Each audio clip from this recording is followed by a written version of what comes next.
Probation violations are scary. Basically, when you're placed on probation, you have a contract with the court. You agree to do everything the judge required you to do perfectly, and the judge agrees that if you do that, he or she won't put you in jail. But when there's a probation violation, someone, either the probation officer or the prosecutor, has said that you violated your probation and therefore potentially you should go to jail. And that's scary. Hi, I'm Tim Rountree. I'm a San Antonio attorney, and I want to talk to you today about how I handle probation violations. I want to share with you the two strategies or defenses that I use when I'm helping a person who's facing a probation violation, and also the most important principle to remember.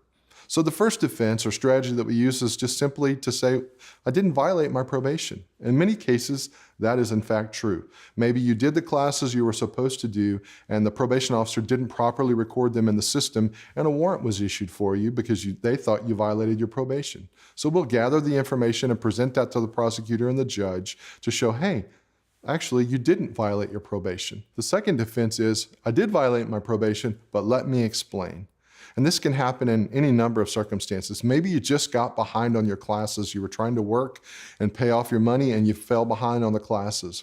Or maybe, as like many times happens, a probation officer told you to focus on one thing, like potentially doing all these classes, and wait on your community service. And then as time went on, you received a new probation officer, but that person didn't have the same opinion. And they looked and they said, hey, you haven't done any community service. So they file a motion to revoke on you. In that case, we want to present, yes, judge, we haven't done everything that we were supposed to do, but let me explain what happened. Let me explain why. And in those cases, we want to give compelling reasons why you didn't get done what was required or why you potentially violated the probation in some other way. We want to explain to the judge what happened. And that leads me to the important principle.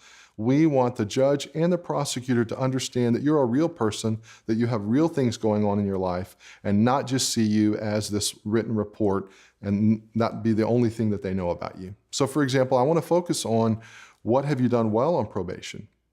What difficulties have you had? If you tested positive for alcohol, what was going on in your life that might have led you to have this relapse? If you didn't get your community service done, were you working 2 jobs to try to make ends meet?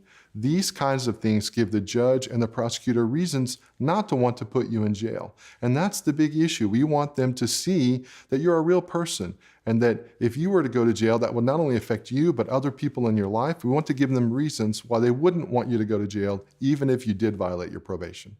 So whether the defense is, I didn't do it, or I did do it, but let me explain, the important principle is we always want the decision maker, that judge or the prosecutor, to understand that you're a real person. Once again, my name's Tim Rountree, and I am a San Antonio DWI attorney, but I do help people with probation violations.